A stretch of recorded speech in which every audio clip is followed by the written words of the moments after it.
우리가 오후 예배 시간마다 사도신경에 대한 내용들 생각해 보고 있습니다.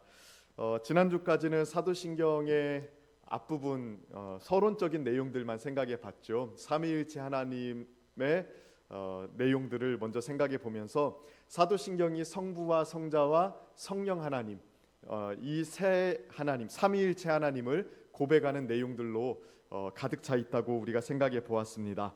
오늘은 이제부터 사도신경의 본격적인 내용들을 우리가 생각해 볼 텐데요. 첫 번째로는 성부 하나님에 대한 내용입니다. 우리 성부 하나님에 대한 내용, 전능하사 여기부터 한번 한 줄 정도 되는데 같이 한번 외워볼까요? 시작. 전능하사 천지를 창조하신 하나님 아버지를 내가 믿사오며 아멘. 사도신경의 첫 부분은 성부 하나님에 대한 고백이에요. 자, 성부 하나님이 어떤 일을 하셨습니까? 예, 천지를 창조하셨다고 이야기합니다. 천지를 하나님께서 창조하셨다는 건 기독교 신앙의 가장 중심이고요, 핵심입니다. 우리가 믿는 이 하나님께서 눈에 보이는 것 그리고 눈에 보이지 않는 모든 것을 다 창조하셨습니다. 이 세상이 존재하게 된 이유는 하나님이 의지를 가지고 만드셨기 때문에 존재하는 것입니다. 저절로 생겨난 게 아닙니다. 또 오랜 기간이 흐르다 보니까 생물학의 변형이 일어나서 이 모습으로 갖추어진 것도 아닙니다. 하나님께서 처음부터 아무것도 없었던 것에서부터 이 모든 것을 생겨나게 하셨습니다. 그래서 존재하는 모든 것들의 근거는 바로 우리 하나님이시죠. 사실 이 세상이 무엇에 의해서 만들어졌을까? 도대체 이 세상은 어디에서부터 생겨난 것일까? 이러한 질문들은 철학과 과학의 늘 핵심 질문이었습니다. 이 질문이 중요한 이유는 여기에 대한 대답을 어떻게 하느냐에 따라서 인생을 보는 시각이 달라지고요, 세상을 보는 시각이 달라지기 때문에 그렇습니다. 일반적으로 이러한 시각을 가리켜서 세계관이라고 이야기합니다. 세계관, 월드뷰, 세상을 보는 관점이거든요. 그냥 우리가 무턱대고 세상을 살아가는 것 같지만 누구나 다 나름대로 세상을 바라보는 관점이 있어요. 세상은 이런 곳이다. 그러므로 나는 이렇게 살아가야 된다. 이게 다 세계관에서 나오는 거거든요.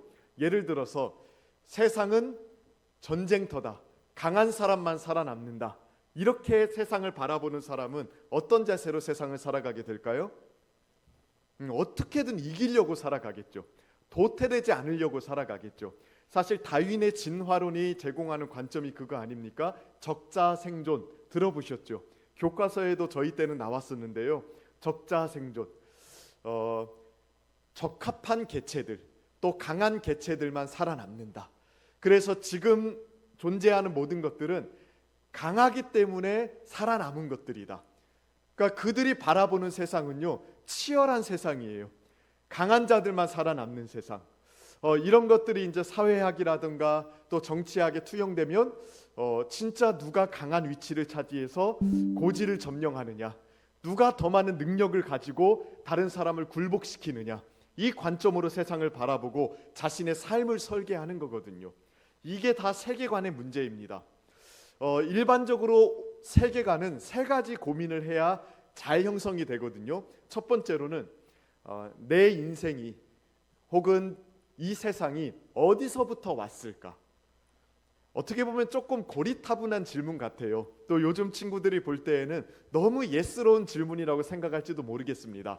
그러나 우리가 진짜 인간다운 삶을 살기 위해서는요, 반드시 이 질문에 대답해야 됩니다. 도대체 이 세상은 어디로부터 왔을까? 존재의 근원에 대한 질문을 해봐야 되고요.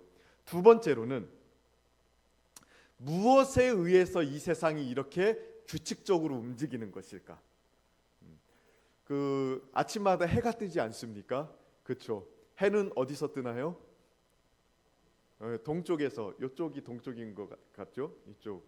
동쪽에서 뜹니다. 그렇죠. 1년 365일 한 번도 어겨진 적이 없습니다. 조금 더 넓은 관점에서 보면 지구가 자전을 하고 공전을 하지 않습니까? 그러니까 스스로 이렇게 지구가 돌고 있고요. 또 태양계 주위를 한 바퀴 1년에 돕니다. 이거를요, 지금까지도 한 번도 쉬지 않고 계속 규칙적으로 똑같은 속도로 움직이고 있는 거예요. 봄이 되면 어김없이 벚꽃이 피죠. 그러지 않습니까? 도대체 이 벚꽃은 왜 봄이 되면 항상 필까? 여름이 되면 비가 오고 또 가을이 되면 열매가 맺히고, 이러한 규칙적인 세상의 움직임은 도대체 무엇에 의해서 진행되는 것일까? 이게 두 번째 질문이에요. 그리고 세 번째 질문은요, 존재가 사라지면 어디로 가는 것일까? 이게 세 번째 질문이거든요. 여기에 대해서 올바르게 답을 할 수 있어야 세상을 보는 균형 잡힌 관점이 생기는 겁니다. 첫 번째가 도대체 이 세상은 어디서부터 왔을까? 그리고 두 번째가 이 세상에 운행하는 것은 무엇에 의해서 운행되는 걸까? 세 번째로는 이 세상의 존재가 소멸되면 어디로 가는 것일까? 이것을 내 인생에도 적용해 볼 수 있죠. 나라는 존재는 도대체 어디서부터 왔을까? 또 무엇에 의해서 내가 이렇게 살아가고 있는 것일까? 규칙적으로 심장이 뛰는 게 너무 신기하지 않습니까, 여러분? 안 신기하나요? 요거 멈추면 죽는데 안 신기하나요? 이게 규칙적으로 뜁니다. 내가 뛰라고 명령하지도 않았고요. 또 뛰게 하려고 노력도 하지 않았는데 이상하게 뜁니다. 그러니까 이런 게 도대체 어떤 에너지와 힘에 의해서 운행되는 건가? 그리고 나라는 존재는 이 세상의 삶을 마치면 어디로 돌아가는 것일까? 이러한 고민들을 사실은 우리는 반드시 해야 됩니다. 요즘은요, 이러한 어떻게 보면 철학적인 고민일 수도 있고 또 진중한 인생에 대한 고민일 수도 있는데, 이러한 고민들을 좀처럼 하지 않습니다. 고리타분한 질문이라고 생각을 해요. 요즘 사람들이 심혈을 기울여서 혈안이 되어서 쫓고 있는 것은요, 딱 하나밖에 없어요. 현재의 이득, 현재의 즐거움, 현재의 쾌락. 오늘날 사람들은 이것만 쫓아서 살아가거든요.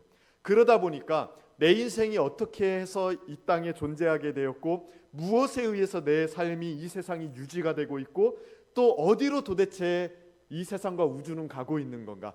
이 거대한 질문에 대해서 고민하지 않습니다. 그냥 진짜 내가 지금 현재 당장 느끼는 쾌락과 즐거움, 여기에만 관심이 있어요. 그러다 보니까 진짜 인간다운 성숙한 삶을 건설하지 못합니다. 또 인생에 찾아오는 여러 가지 문제들에 대해서 성숙한 대처를 하지 못한 채 진짜 내가 뺏기게 될 이득에 대해서 두려워만 하고요. 또 내 안에서 감소되는 즐거움에 대해서 속상해하고요. 그런 식으로만 살아가는 게 오늘날 사람들의 모습이에요. 기독교 신앙이 진리인 이유는요, 아까 질문한 이 세 가지 질문에 가장 명확하고 합당한 대답을 주기 때문에 그렇습니다. 우리의 인생과 세상이 어디서부터 왔는지, 그리고 무엇에 의해서 이렇게 존재하고 있는지, 그리고 우리는 어디로 돌아가는지에 대해서 성경은 굉장히 명확하게 답을 내립니다. 자, 강의 안에 보시면 로마서 11장 36절 말씀이 나오는데요, 우리 함께 같이 한번 읽어보실까요? 함께 읽습니다. 시작. 이는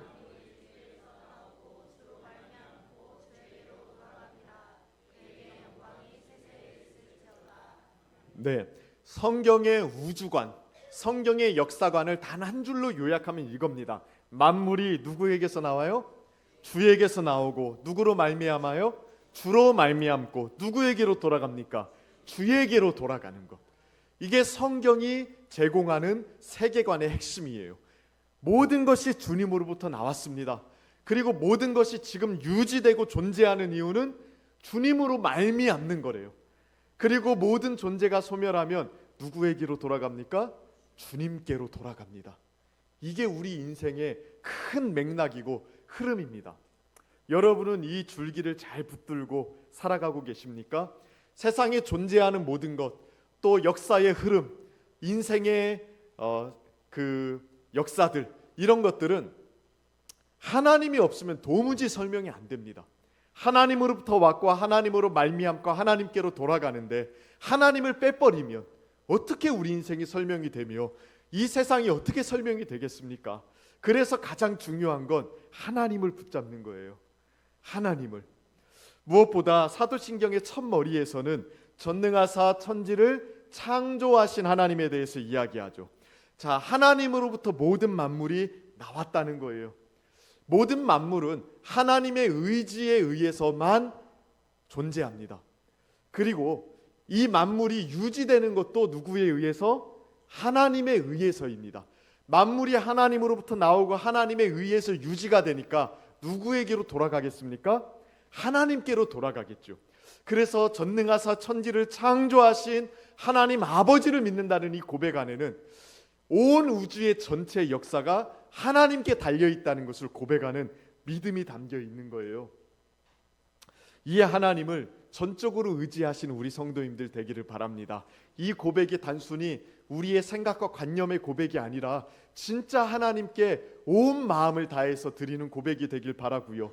또 우리의 인생을 전적으로 하나님께 의탁하는 고백이 되기를 축복합니다. 그러면 창조주 하나님께서 이 세상을 창조하셨다는 것 안에는 어떠한 신학적인 의미들이 있을까? 강의 안에 보시면요, 크게 세 가지로 이야기합니다.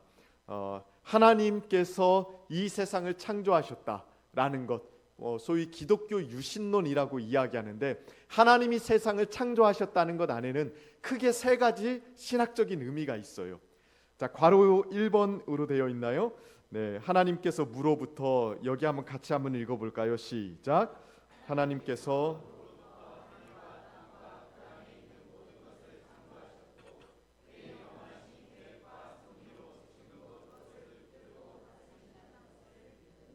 네, 이게 첫 번째로 담겨 있는 의미입니다. 전능하사 천지를 창조하신 하나님 아버지를 내가 믿사오며라고 고백할 때 하나님께서 무로부터 하늘과 땅에 있는 모든 것을 만드셨습니다. 여러분, 무라는 게 뭔지 아십니까? 없을 무잖아요. 없다는 게 뭡니까? 이게 막 오늘 좀 피곤하신데 막 좀 헷갈리는 질문 드려서 죄송한데요. 없다는 게 뭘까요? 사실은 없다는 게 없는 거죠. 뭐 이렇게 우리가 생각할 수 있지만 우리가 어떻게 설명해야 될까요? 없음을 경험한 적이 있습니까? 자, 우리는 지금 여기에 있죠. 있잖아요. 네. 고개도 좀 끄덕여 보고 우리가 여기에 있습니다. 있음으로 있는 거예요. 있기 때문에 내가 생각도 하고 느끼기도 하고 뭐 희노애락을 경험하기도 하는 거 아닙니까? 없다는 건 뭡니까? 그럼 우리가 태어나기 전에 우리는 있었어요, 없었어요? 이 세상에? 네, 이 세상에는 없었습니다. 그러면 우리가 없었을 때 우리가 어떤 상태였는지 우리는 모르죠. 없었으니까. 그러니까 없음이라는 거 우리는 알 수가 없습니다. 인간은요. 인간은 있는 것만 알아요. 있는 것만 알아요. 없는 거는 절대로 알 수가 없어요. 그게 인간의 지식의 한계거든요. 근데 하나님은요, 아무것도 없는 데서 이미 계신 분이에요. 아무것도 없었는데 계셨어요. 없다는 게 그냥 이 눈에 보이는 물체들이 없는 것뿐만이 아니라 시간이라는 것도 없었습니다.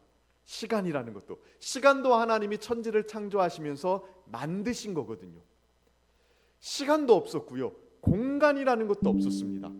일반적으로 이 세상에 있는 모든 것들은 시간이 있고 공간이 있어야만 존재할 수 있는 거예요.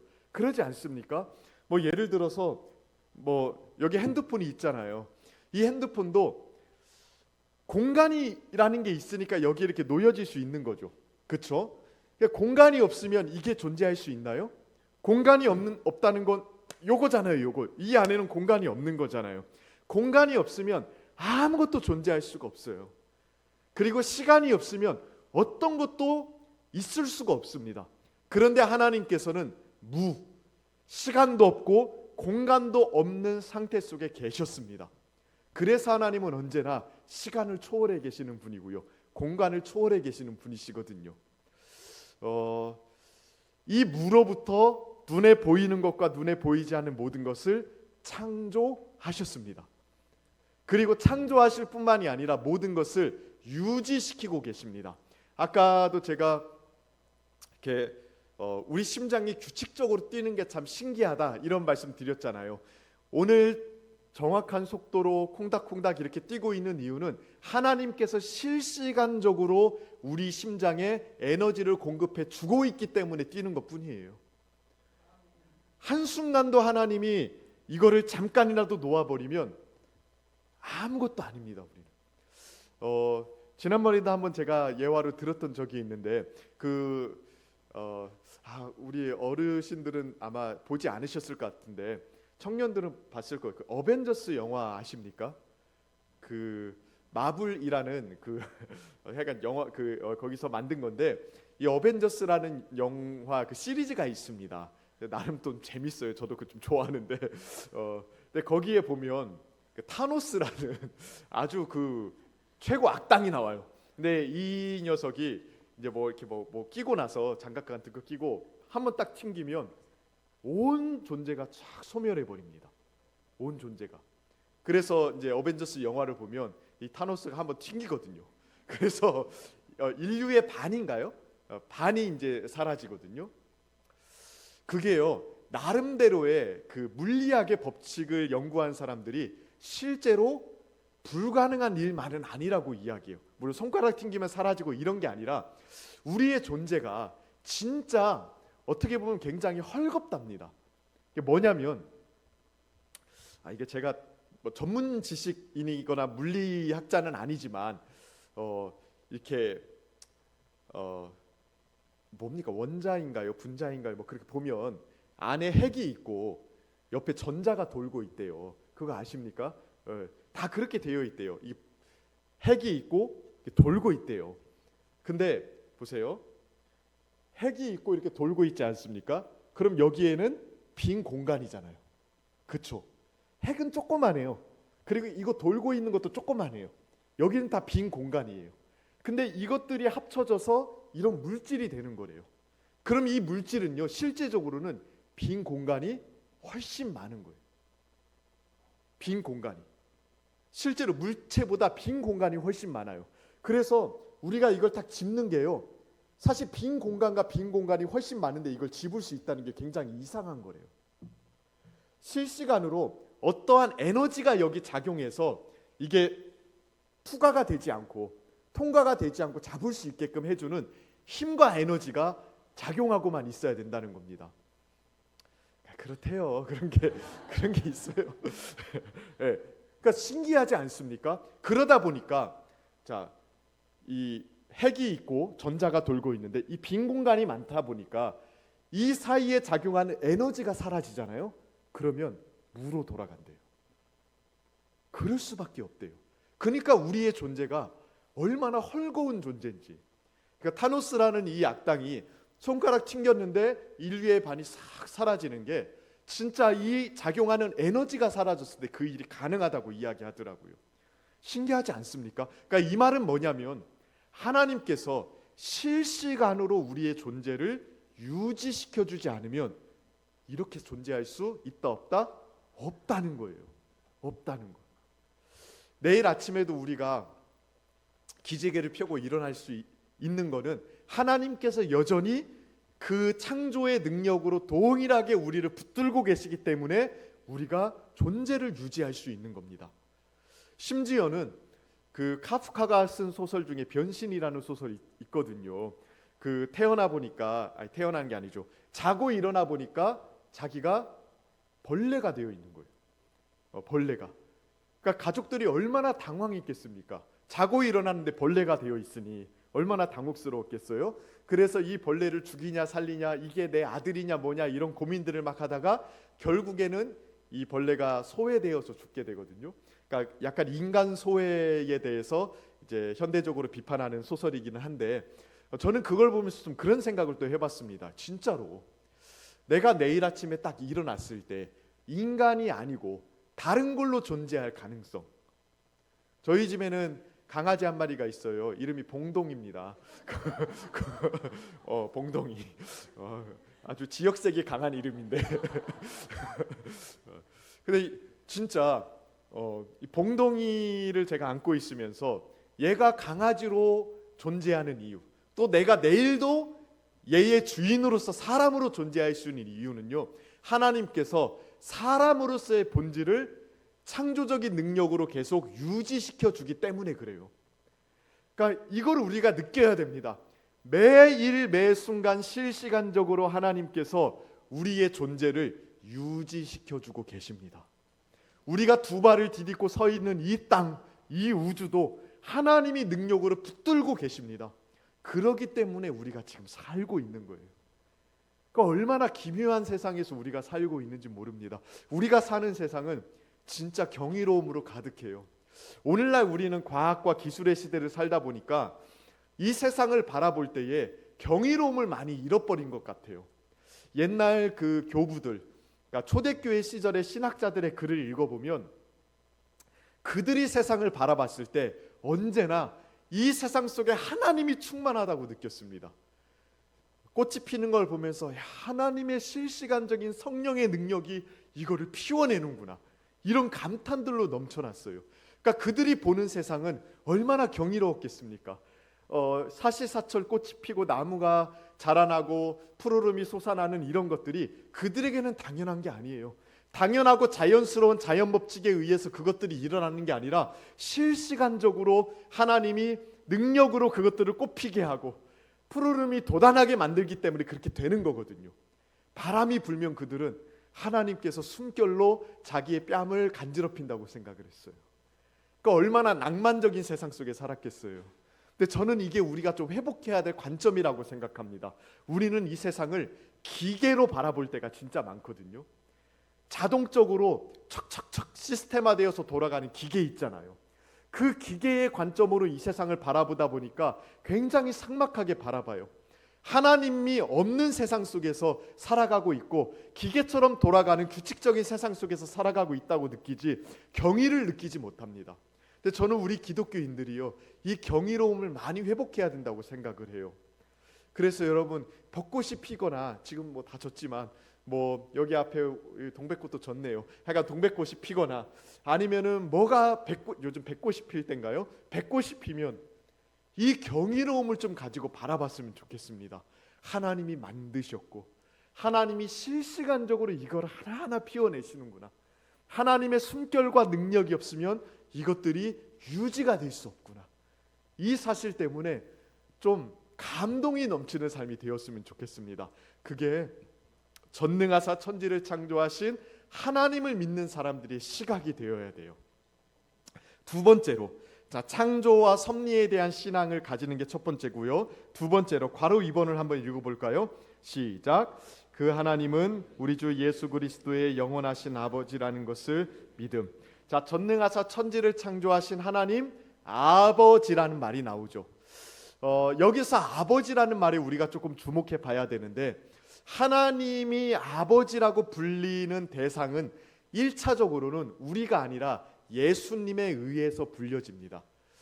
영원 전부터 우리의 하나님 아버지는 예수 그리스도 성자의 아버지셨죠. 그래서 천지를 창조하신 우리 하나님 아버지라고 고백할 때 우리는 여기 안에 삼위일체를 고백하는 신앙을 담습니다. 삼위일체. 하나님이 아버지라고 할 때 1차적으로는 우리의 아버지가 아니라 성자 예수 그리스도의 영원하신 아버지이시거든요.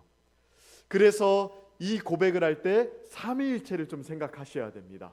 그리고 괄호 3번 한번 읽어볼까요? 시작. 그 하나님이 예수 그리스도로 인하여 나의 하나님과 나의 아버지시라는 것을 믿음. 하나님이 예수 그리스도의 아버지죠. 성자의 영원하신 아버지이십니다. 그런데 그 아버지가 예수님의 아버지만 되시는 게 아니라 누구의 아버지라고요? 나의 아버지가 되신다는 것을 믿는 것. 그게 사도신경 첫 줄에 우리가 끝끝내 도달해야 되는 신학적인 결론이에요. 하나님이 모든 걸 창조하시고 모든 걸 유지시키는 분이신데 그분이 영원하신 예수 그리스도의 아버지가 되시고 그리고 이 땅에 잠깐 살아가는 우리의 아버지도 되어주신다는 것. 사실 기독교 유실론은 이 세 가지를 모두 다 믿습니다. 이슬람교나 유대교는요 1, 2, 3번 중에 1번만 믿어요. 그들은 삼위일체를 믿지 않습니다. 그러다 보니까 예수님 때문에 우리가 하나님의 자녀가 되었다는 것도 믿지가 않아요. 그러나 기독교 유신론, 그러니까 우리 기독교는 이 세 가지를 다 믿습니다. 하나님이 천지를 창조하시고 운행하시고 유지시킨다는 것, 그리고 그 하나님이 영원 전부터 예수 그리스도의 아버지시라는 것, 삼위일체로 존재하시면서요. 그리고 세 번째로는 그 예수님 때문에 우리가 하나님의 자녀가 되었다는 것. 이 세 가지를 다 붙드는 게 하나님이 천지를 창조하셨다는 것을 믿는 올바른 믿음입니다. 그래서 요한복음 20장 17절에 보면 뭐라고 이야기합니까? 우리 한번 같이 한번 읽어보실까요? 요한복음 20장 17절 함께 읽습니다. 시작. 예수께서 이르시되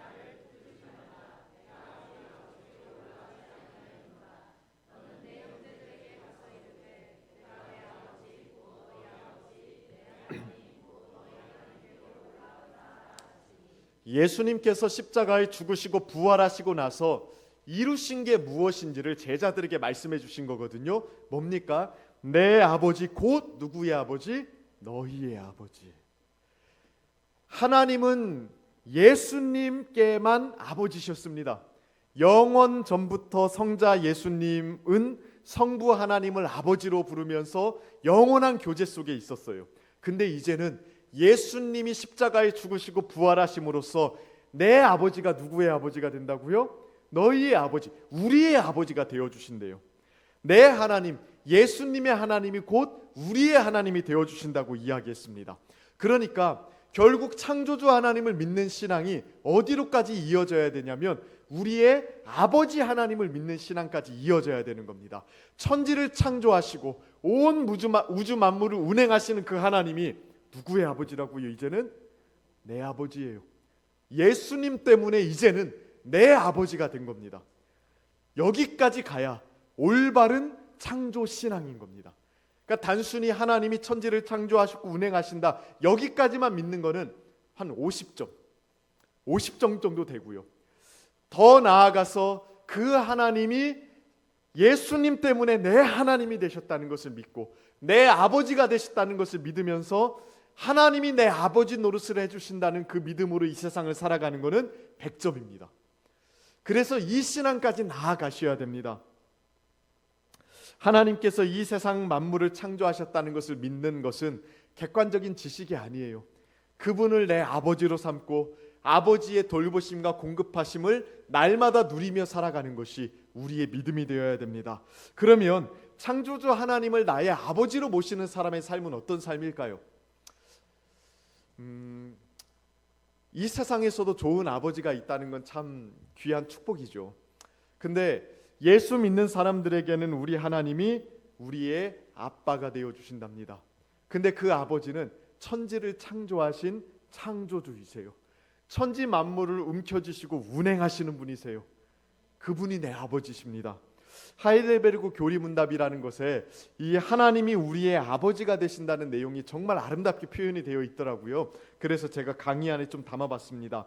전능하사 천지를 만드신 하나님 아버지를 내가 믿사오며 라고 고백할 때 당신은 무엇을 믿습니까? 이렇게 질문하죠. 자, 여기에 대한 답을 우리 한번 같이 읽어볼까요? 함께 읽습니다. 시작. 우리 주 예수 그리스도의 영원하신 아버지께서 아무것도 없는 상태에서 하늘과 땅과 그 가운데 있는 모든 것을 창조하셨고 또한 그의 영원한 작정과 섭리로 이들을 여전히 보존하고 다스리심을 믿습니다. 또한 이 하나님께서 그의 아들 그리스도 때문에 나의 하나님과 나의 아버지가 되심을 믿습니다. 그러므로 나는 그분을 전적으로 신뢰하며 그분께서 나의 몸과 영혼에 필요한 모든 것을 채워주시며 이 눈물 골짜기 같은 세상에서 당하게 하시는 어떤 악도 합력하여 선을 이루게 하시는 것을 조금도 의심치 않습니다. 그분은 전능하신 하나님이시기에 능히 이 일을 하실 수 있고 신실하신 아버지시기에 기꺼이 이 일을 하려 하십니다. 아멘. 진짜 아름다운 고백 아닙니까? 하나님이 예수님 때문에 나의 하나님과 나의 아버지 되심을 믿는 사람은 그러므로 라고 되어 있죠. 후반부에 전적으로 신뢰할 뿐만 아니라 나의 몸과 영혼에 필요한 모든 것을 채워주시며, 하나님을 아버지라고 믿는 사람들은 첫 번째로는 어떻게 살아가냐면 나의 몸과 영혼에 필요한 모든 것을 어떻게 해주신다고요? 채워주시는 것.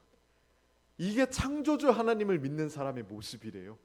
창조주 하나님이 나의 아빠가 되어주신다는 것을 믿는 사람은요, 하나님이 우리의 몸과 영혼에 필요한 것을 채워주시는 것을 믿는 사람입니다. 대표적으로 마태복음 6장 30절부터 32절까지 말씀 보실까요? 우리가 본문으로도 읽었는데 다시 한번 읽어보겠습니다. 시작. 오늘 있다가 내일 아궁이에 던져지는 들풀도 하나님이 이렇게 입히시거든 하물며 너희일까 보냐 믿음이 작은 자들아. 그러므로 염려하여 이르기를 무엇을 먹을까 무엇을 마실까 무엇을 입을까 하지 말라. 이는 다 이방인들이 구하는 것이라. 너희 하늘 아버지께서 이 모든 것이 너희에게 있어야 할 줄을 아시느니라. 아멘. 하나님께서 아궁이에 던져지는 들풀도 입히신대요. 그 들풀 하나하나 그냥 불태워버리면 끝나는 것들인데도 하나님이 그 하나하나를 아름답게 채색하시고 입히시고 싸게 돋아나게 하신대요. 하물며 너희일까 보냐 이렇게 말씀하셨다고요. 하물며 하나님의 자녀로 삼은 우리들을 어떻게 돌보실 것인가 생각해 보라는 것입니다. 우리는 그 하나님의 자녀이기 때문에 하나님께서 우리를 특별히 돌보아 주십니다. 하나님이 이 세상을 지으셨다는 것을 믿는다면, 그리고 그 하나님께서 우리의 아버지가 되신다는 것을 믿는다면, 하나님께서 우리를 먹이시고 입히시는 것도 믿으셔야 됩니다. 그래서 두려워하지 마십시오. 이 세상을 살아갈 때에 하나님의 백성들은 절대로 굶지 않습니다. 믿으십니까? 하나님이 먹여주시고 입혀주시고 채워주시는 것들이 저는 분명히 있다고 믿습니다. 이 세상 사람들은 하나님 아버지가 없잖아요. 아빠가 없는 자들이잖아요. 그러다 보니까 자기 힘으로 아둥바둥 살아가요. 저들이 통장에 돈을 쌓아놓는 이유가 뭡니까? 미래가 두렵거든요. 장차 내 삶에 어떤 일이 일어날지 모르니까, 두려우니까 자신의 노후와 또 자신의 미래를 위해서 재물을 쌓아둬야 된다고 생각을 하거든요. 그리고 현재 국제 정세가 얼마나 급변합니까? 몇천 킬로 떨어진 곳에서 전쟁이 일어나는데 웬걸 기름값이 이렇게 오를 줄이야. 그러니까 우리가 이러한 지구촌에 살고 있어요. 이 세상이 급변하게 변화되고 요동치는데 그것이 우리의 생활과 무관하지 않더라고요. 그런 세상 속에 살고 있다 보니까 오늘날 현대인들이 굉장히 큰 불안감을 느낍니다. AI가 엄청나게 개발되고 있지 않습니까? 두려워 떠는 사람들이 많아요. 자신의 직업이 없어질 가능성 때문에. 근데 이 AI 산업이요, 급격하게 상용화되고 발전된 지가 5년이 안 됐습니다. 5년이 뭡니까? 몇 년 되지 않았습니다. 그런데 급속도로 발전하면서 오늘날 사람들의 생계의 터전이 완전히 뒤바뀌고 있거든요. 그래서 불안해합니다. 사람들이 적응해 가는데 힘들어합니다. 그러나 이러한 세상 속에 우리가 살면서도 두 다리 쭉 뻗고 잘 수 있는 이유는 하나님이 우리를 먹이시고 입히시기 때문에 그래요. 그러니까 늘 제가 이야기하잖아요. 배짱이 좀 좋아야 된다고요. 하나님의 백성들은 망하지 않습니다. 하나님께서 광야 한복판에 이스라엘 백성들을 던져 놓으셨을 때에도 그들 한 끼도 굶긴 적이 없습니다. 그러지 않습니까? 매일같이 하늘을 여셔서 먹을 것을 내려주셨다고요. 광야가 어떤 곳이에요? 그 숨도 쉴 수 없을 정도로 삭막한 곳이거든요. 풀 한 포기가 납니까? 아니면 그들이 뭐 농사를 지을 수 있겠습니까? 뭐 건물을 짓고 도시를 만들 수 있겠습니까? 아니면 경제와 산업을 이룰 수 있겠습니까? 아무것도 할 수 없거든요. 그냥 거기서 시간을 보내는 게 그들의 일이에요. 뭔가 생산적인 일을 해야 뭐 경제도 돌아가고 부도 쌓이고 그럴 거 아닙니까? 근데 그냥 구름 기둥과 불 기둥이 이동하면 가야 되거든요. 그러니까 뭘 할 수가 없어요. 얼마나 불안했겠어요. 근데 하나님이 한 끼도 굶기지 않았다는 거. 이거 주목해 볼 필요가 있거든요. 하나님이 그들을 날마다 먹이셨습니다. 아침에 나가보면 먹을 것이 딱 내려와 있어요. 얼마나 경이로운 세상 속에 그들이 살았습니까? 그 하나님이 지금도 우리의 하나님이십니다. 우리가 살아가는 세상은 지금도 그렇게 하나님이 움직이시고 운행하시고 먹이시는 경이로운 세상입니다. 그러니 두려워하지 마세요. 너무 걱정하지 마세요. 오늘 마태복음 6장도 예수님께서 염려하지 말라고 하시면서 주신 말씀이거든요. 염려하지 마시길 바랍니다. 이게 우리가 가져야 되는 첫 번째 모습이고요. 두 번째, 하나님을 아버지로 믿는 사람의 삶은 무엇입니까? 두 번째로는 어떤 악도 합력하여 선을 이루시는 것을 믿는 겁니다. 아까 하이델베르크 교리문답 우리가 읽었죠. 그분께서 나의 몸과 영혼에 필요한 모든 것을 채워주시며 그 다음 뭐라고 이야기해요? 이 눈물 같은 세상에서 당하게 하시는 어떠한 악도 합력하여 선을 이루게 하실 것을 조금도 의심하지 않습니다. 이게 하나님을 아버지로 믿는 사람의 두 번째 삶의 모습이래요. 우리 삶 속에 살다 보면 원하지 않지만 어려움이 닥칠 때가 있죠. 그러한 때에 때로는 낙심도 하게 되고 또 때로는 주저앉게 되고 또 기가 좀 빠지기도 하고 그렇습니다. 그러나 하나님을 아빠로 믿는 사람들은 뭘 믿습니까? 이게 끝이 아니다. 하나님이 나를 망하게 하려고 이걸 주신 게 아니다. 어떠한 악도 합력하여 선을 이루게 하실 것을 믿는 게 아버지를 제대로 믿는 거래요. 믿으십니까? 웬만한 아버지들은 다 자녀들의 선을 위해서 노심초사하며 살아갑니다. 어떻게든 능력이 되는 한에서 자식들에게 좋은 걸 주고 싶어 합니다. 오늘도 저희 딸이 밥 먹는데 아빠 나 반바지가 필요해. 제가 그냥 약간 대답하기 귀찮아서도 있지만 그냥 밥을 먹었거든요. 그랬더니 이제 또 말하다 아빠 여름이잖아 나 반바지가 필요해. 그래서 제가 그 얘기했어요. 야 내가 언제 안 사준 적이 있어? 아버지들은 부모들은 그래요.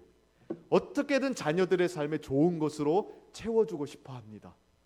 때로는 자녀들의 삶에 어려움이 있을 때에도 능력이 닿는 한에서 그것들을 선으로 바꿔주고 싶은 게 부모의 마음이에요. 하나님은 전능하신 우리의 아버지세요. 그래서 우리의 삶에 어려움이 닥치고 고난이 닥쳤을 때 그것으로 우리의 인생을 끝장내시는 분이 아닙니다. 우리는 고난이나 어려움이 왔을 때 야, 내 인생 끝났구나. 이것으로 나의 전성기는 끝났어. 이러면서 낙심하거든요. 아니요. 하나님은 그것 너머에 선을 바라보고 계십니다. 그리고 여러 가지 악의 재료들을 활용하셔서 아름다운 선한 것들을 만들어내시는 분이십니다. 여러분 비빔밥 좋아하십니까? 저는 비빔밥 참 좋아하는데 사실 안 좋아하는 음식이 거의 없긴 합니다. 근데 비빔밥 좋은 이유가 뭐냐면요. 진짜로 너무 신기해요. 뭐 요것저것 막 다 집어넣는데 그렇게 맛있는 맛이 탄생한다는 게 저는 참 신기하더라고요. 이렇게 콩나물도 넣고 여러 가지 나물도 넣고 고추장도 좀 넣고 참기름도 넣고 딱 비벼놨더니 진짜 이게 막 입에 침이 고여서 이게 막 섞여가지고 기가 막힌 맛을 내거든요. 하나님이 우리의 인생에 그러한 기가 막힌 맛을 내시는 분이에요. 고난도 때로는 집어넣으시고 때로는 여러 가지 사건과 사고와 어려움들도 집어넣으시는데 그것을 섞어놓고 보니까 정말 아름다운 삶의 모습이 나오게끔 끝끝내 만들어 가시는 분이십니다. 이거 믿으시길 바랍니다. 하나님의 백성들은 낙심하면 안 돼요. 낙심될 때도 분명히 있죠. 그러나 한 걸음 더 나아가서 이것 너머에 더 복된 하나님의 계획이 있다는 것을 믿으시기를 바랍니다. 그리고 마지막 세 번째로 이렇게 하나님께서 영혼과 육체에 필요한 모든 것을 공급해 주세요. 그리고 우리 삶에 닥치는 악한 일들도 선한 것으로 합력하여 변화시켜 주세요. 그러니까 우리는 어떻게 살아야 됩니까? 오직 주의 나라와 그분의 의를 위해서 살아가는 거예요. 자, 6장 33절 말씀인데 마태복음 같이 한번 읽어보실까요? 함께 읽습니다. 시작. 그런즉 그의 의를 구하라. 그리하면 이 모든 것을 너희에게 더하시리라. 아멘. 제일 중요한 말이 여기서 뭐냐면 그런즉이라는 말이에요. 예수님께서 그 앞에 뭐라고 말씀하셨습니까? 염려하지 말라. 무엇을 먹을까 무엇을 입을까 염려하지 마라. 너희 하늘 아버지께서 이 모든 것이 너희에게 있어야 될 줄로 아시고 계신다. 너희의 영혼과 육체에 필요한 모든 것을 공급해 주시고 심지어 우리 삶 속에 다가오는 악한 일들도 선하게 바꾸시는 분이다. 그러므로 너희는 먼저 그의 나라와 그의 의를 구해라. 이 논리를 잘 이해하셔야 됩니다. 하나님께서 우리에게 무턱대고 다른 거 다 필요 없고 내가 너 구원해 줬으니까 하나님 나라와 의를 위해서 살아가는 거 알지? 희생해, 헌신해, 안 하면 가만히 안 둬, 바쳐, 이렇게 하시는 분이 아니에요. 그거는 아버지가 아니라 깡패가 하는 거예요. 아버지가 하는 건 뭐냐면 이거예요. 너의 삶에 필요한 모든 것을 내가 다 채워줄게. 걱정하지 마. 너의 삶에 있는 악도 내가 선으로 바꿔줄게. 낙심하지 마. 그러니까 너희는 먼저 그의 나라와 그의 의를 구해라. 이겁니다. 하나님이 우리의 삶에 필요한 모든 것을 다 공급해 주세요. 우리 삶의 악한 일도 또 선으로 바꾸어 주세요. 그러니까 우리는 어떻게 살 수 있는 거예요? 먼저 그의 나라와 그의 의를 구할 수 있는 겁니다. 세상 사람들은 이렇게 못 살아요. 하나님 아버지가 공급해 주시는 게 없으니까 늘 염려하고 걱정하느라 자기의 삶밖에 돌보지 못해요. 근데 우리는요 좀 다릅니다. 하나님이 우리의 삶을 책임져 주거든요. 그러니까 삶에 대해서는 염려하지 않는 거예요. 그리고 나서 어떻게 사는 겁니까? 염려하지 않으니까 주님의 나라를 위해서 살 수 있는 겁니다. 그러니까 하나님이 이런 거 채워주지 않고 그냥 무조건 내놔, 나를 위해 헌신해, 이렇게 하시는 게 아니라고요. 다 채워줄 테니까 이거는 걱정하지 마. 내가 너의 삶을 다 책임져 줄 테니까 이거는 염려하지 마. 너희는 그러므로 나의 나라와 나의 의를 구하려. 이게 우리 아버지의 부르심입니다. 그러니까 이 논리를 이해하고 이 논리에 맞는 신앙을 가지십시오. 하나님이 다 채워주실 겁니다. 하나님이 우리 인생 책임져 주십니다. 그러니까 우리는 담대하게 배짱 좋게 주님의 나라를 위해서 살 수 있는 거예요. 회사에 나가면 사람들은 먹고 살기 위해서 일을 합니다. 우리는요, 우리는 우리의 일터를 하나님이 주신 걸로 믿잖아요. 하나님이 우리의 삶 이 일터를 통해서 책임져 주심을 믿잖아요. 그래서 열심히 일하는 것을 통해서 그분의 나라와 그분의 의를 구하는 거예요. 그게 우리의 셈법입니다. 우리 하나님이 우리를 그렇게 돌보시고 이끌어 주시니 그의 나라와 그의 의를 위해 나아가는 우리 성도님들 되기를 바랍니다. 그래서 우리의 삶의 현장에서 그분의 나라가 영광스럽게 꼽히는 그런 복된 은혜가 있기를 주님의 이름으로 축원하고 축복합니다.